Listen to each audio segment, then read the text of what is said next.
প্রিয়, তুমি আমাকে কত যত্ন করতে, কত আগলে রাখতে। তোমার সাথে আমার কোনো রক্তের সম্পর্ক নেই, তবুও কোনো একটা মায়ায় পড়ে তুমি আমার কথা কত ভাবতে। আমি কি পরবো, কি খাবো, কোথায় যাব, নানান কিছু। অথচ যাদের সাথে রক্তের সম্পর্ক, তারা যেন আমার থেকে শত হাত দূরে। তারা যেন আমার মুখ দেখতে চায় না। ছোটবেলাকার যে সমস্ত বন্ধু বান্ধবগুলো চোখে চোখ পড়লে কেমন জানি চোখটা সরিয়ে নেয়, কেমন অচেনা অচেনা ব্যবহার করে। মনে হয় যেন আমি কোনো ছোঁয়াচের রোগ, আমাকে দেখলেই তারা সংক্রমণ হবে। কেন এমন হয়ে গেল?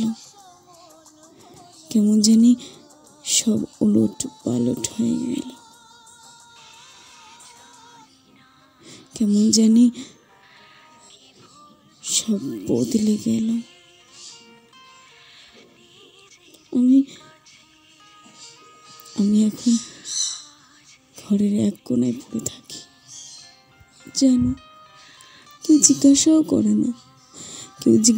করে না, যে তুই কেমন আছিস, কি করছিস এখন। কেউ করে না তোমার মতো। আমার খুব হিংসে হয়, তুমি আমার জায়গাটা অন্য কাউকে দিয়ে দিলে, কি অনায়াসে দিয়ে দিলে। আমি এটা ভাবতেও পারিনি। যাকে আমি এতটা বিশ্বাস করতাম, এতটা ভরসা করতাম, সে আমার সাথে, অবশ্য তোমাকে বলে কি করব। আজ আমার রক্তের সম্পর্কই আমার সাথে মাঝে মাঝে খুব রাগ হয়। তোমার কথা ভেবে আমি যেমন প্রতিটা মুহূর্তে চোখের জল ফেলছি, প্রতিটা মুহূর্তে কষ্ট পাচ্ছি, তুমিও আমার জন্য 2 ফোঁটা চোখের জল ফেলো। তুমিও আমার কথা ভেবে কষ্ট পাও। আমি খুব আমি চাই না যে তুমি আমাকে ভুলে গিয়ে নতুন কারোর সাথে নতুনভাবে আবার শুরু করো। আমি চাই না এটা। আমি চাই তুমি আমার কথা ভেবে আমারই মতো দুঃখতে মরো। শুধু মুখ ফুটে বলতে পারবে না যে চাই আমি তোমার, বলতে পারবে না তুমি, পারবে না। মন চাইলেও আমার নামটা উচ্চারণ করতে পারবে না, মন চাইলেও ডায়াল করতে পারবে না আমার নাম্বার।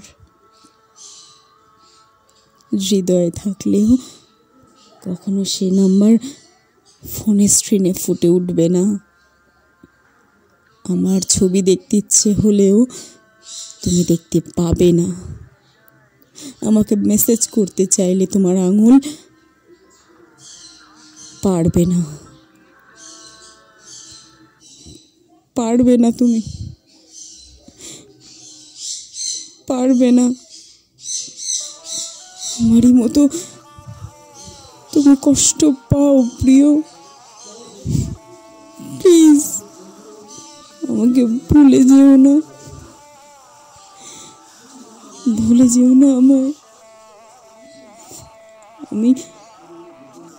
আমি মনে হয় এই পৃথিবীর একমাত্র সেই মানুষ যে কিনা বিচ্ছেদের এতগুলো বছর পরেও তোমার জন্য আটকাচ্ছি, তোমার জন্য হাঁপিয়ে উঠছি। আমাকে ভুলে যেও না প্রিয়,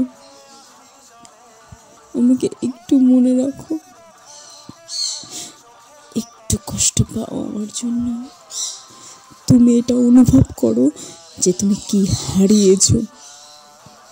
কি চলে গেছে তোমার জীবন থেকে, এটা তুমি অনুভব করো। এটা আমি চাই।